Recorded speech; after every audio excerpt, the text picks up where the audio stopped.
तर एक मोठी बातमी समोर येते। अंबादास दानवे 5 दिवसांसाठी निलंबित झालेले आहेत। अंबादास दानवे विधान परिषदेमधून त्यांचं निलंबन झालेलं आहे आणि या संदर्भातली त्यांची प्रतिक्रिया सुद्धा समोर आली आहे। प्रसाद लाड यांना शिवीगाळ केल्याप्रकरणी त्यांचं निलंबन झालेलं आहे। विरोधकांनी कामकाजावर बहिष्कार टाकल्याचं समजतंय। विधान परिषदेचे विरोधी पक्षनेते अंबादास दानवे यांचं 5 दिवसांसाठी निलंबन करण्यात आलंय। प्रसाद लाड यांना शिवीगाळ केल्याप्रकरणी या संदर्भातली कारवाई करण्यात आली आहे आणि यावरून विधान परिषदेमध्ये जोरदार गदारोळ उडाला। विरोधकांनी सभापतींविरोधात जोरदार घोषणाबाजी करत सभात्याग केला आहे।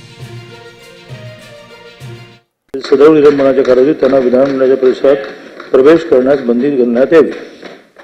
ही विधान परिषद असा ठराव करत आहे की अंबादास दानवे विरोधी पक्षनेते यांचे सदस्यत्व सन 2024च्या तृतीय पावसाळी अधिवेशनात 5 दिवसांकरता निलंबित करण्यात यावे।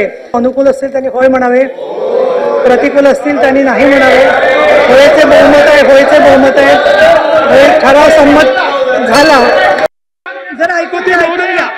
अशा प्रकारच्या ठरावावर यापूर्वी कधीही चर्चा झालेली नाही।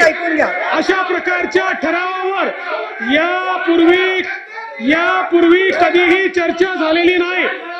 अशा ठरावावर कधी चर्चा होत नाही। अशा ठरावावर यापूर्वी कधी चर्चा झालेली नाही। अशा ठरावावर कधी चर्चा होत नाही। चुकीचा पायंडा नको या ठिकाणी, अशी चर्चा होत नाही।